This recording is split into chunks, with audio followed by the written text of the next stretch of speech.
It's the year 1546, and the streets of London are filled with tension and fear. England is in the middle of one of the most dramatic periods in its history, the Protestant Reformation. This was a time when religion controlled almost every part of life, from the way people prayed to the way they lived their daily lives. In this uncertain and dangerous time, one young woman, Anne Askew, stood out for her bravery. Her story is one of faith, courage, and an unshakable belief in her ideals, even when it led her to a terrible fate. Anne Askew was born in 1521 in Lincolnshire, England, to a wealthy and influential family. Her father, Sir William Askew, was a prominent figure in the local community. Anne grew up in a comfortable household, where she had access to an education that most girls of her time could only dream of. She learned to read and write, skills that were rare for women in the 16th century. From a young age, Anne was curious and strong-willed. Unlike many women of her time, she was not content to simply follow the rules set out for her.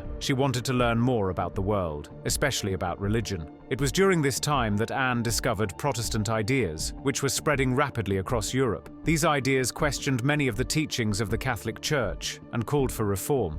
Anne became deeply interested in Protestant teachings, which emphasized reading the Bible in one's own language and having a personal connection with God. For Anne, this new way of thinking felt right. She believed that faith should come from understanding and not just from blindly following the Church's authority. However, Anne's strong beliefs soon brought her into conflict with her family. Her father arranged for her to marry Thomas Kyme, a Catholic man. Anne was against the marriage from the start, but in those days, women had little say in such matters. The marriage was troubled from the beginning. Thomas expected Anne to live as a traditional wife and follow Catholic practices, but Anne refused to give up her Protestant faith. Anne's independent spirit and religious beliefs caused tension in the household. Eventually, Anne took the extraordinary step of leaving her husband, something almost unheard of at the time. She decided to go to London, where she hoped to spread her Protestant beliefs and find others who shared her views. In London, Anne's actions became even bolder. She began preaching, distributing Protestant books, and speaking openly against the Catholic Church. At a time when women were expected to remain silent on matters of religion,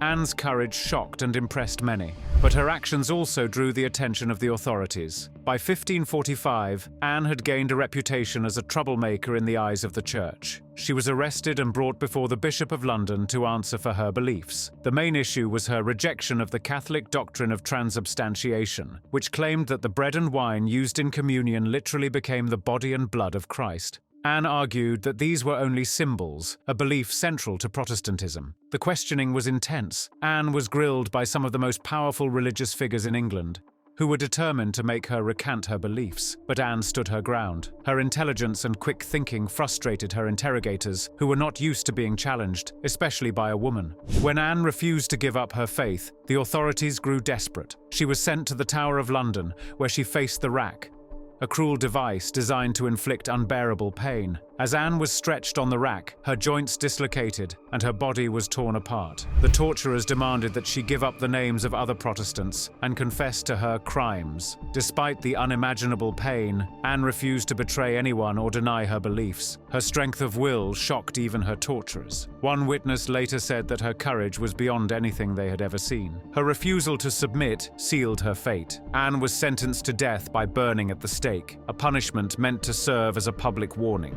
On July 16, 1546, Anne was carried to the execution site in Smithfield. Her body was so damaged from the torture that she could no longer walk. She was tied to a chair and brought to the stake. A large crowd gathered to watch, as public executions were common events in those days. Even in her final moments, Anne remained calm and composed. She prayed loudly, her voice steady and clear. Many in the crowd were moved by her courage, and some even began to question the justice of her punishment. As the flames rose around her, Anne's faith never wavered. She died as she had lived, strong, fearless, and true to her beliefs. Her execution was meant to silence her, but instead, it made her a martyr for the Protestant cause. What do you think of Anne's story?